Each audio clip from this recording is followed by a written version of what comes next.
समीर की बात सुनकर रिमझिम के चेहरे पर हल्की सी मुस्कान आ जाती है। उसे यकीन हो जाता है कि अब चाहे कितनी भी मुश्किलें क्यों न आएं, समीर उसका साथ जरूर देगा। लेकिन दूर खड़ी बुआ माँ दोनों की बातें सुन लेती हैं। उनके मन में पहले से ही रिमझिम को लेकर शक था और अब उन्हें लगने लगता है कि रिमझिम धीरे धीरे समीर को उनसे दूर कर रही है। बुआ माँ गुस्से में अपने कमरे में चली जाती हैं और मन ही मन फैसला कर लेती हैं कि वो किसी भी कीमत पर इस रिश्ते को आगे नहीं बढ़ने देंगी। अगली सुबह घर का माहौल बिल्कुल बदला हुआ होता है। डाइनिंग टेबल पर सब लोग मौजूद रहते हैं, लेकिन बुआ माँ बिना रिमझिम की तरफ देखे वहां से उठ जाती हैं। ये देखकर समीर को बहुत बुरा लगता है। वह बुआ माँ के पीछे जाता है और पूछता है, आखिर बात क्या है बुआ माँ? आप रिमझिम से इतनी नाराज क्यों हैं?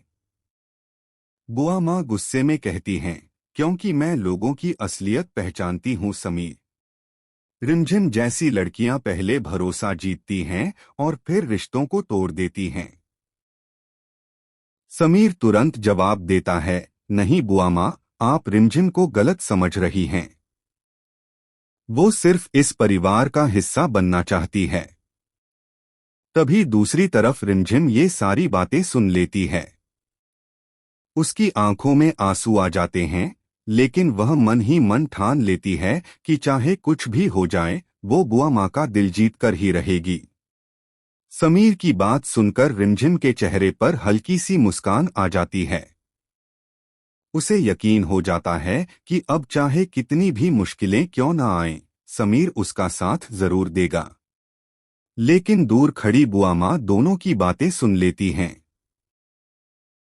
उनके मन में पहले से ही रिमझिम को लेकर शक था और अब उन्हें लगने लगता है कि रिमझिम धीरे धीरे समीर को उनसे दूर कर रही है। बुआ माँ गुस्से में अपने कमरे में चली जाती हैं और मन ही मन फैसला कर लेती हैं कि वो किसी भी कीमत पर इस रिश्ते को आगे नहीं बढ़ने देंगी। अगली सुबह घर का माहौल बिल्कुल बदला हुआ होता है। डाइनिंग टेबल पर सब लोग मौजूद रहते हैं, लेकिन बुआ माँ बिना रिमझिम की तरफ देखे वहां से उठ जाती हैं। ये देखकर समीर को बहुत बुरा लगता है। वह बुआ माँ के पीछे जाता है और पूछता है, आखिर बात क्या है बुआ माँ? आप रिमझिम से इतनी नाराज क्यों हैं? बुआ माँ गुस्से में कहती हैं, क्योंकि मैं लोगों की असलियत पहचानती हूँ।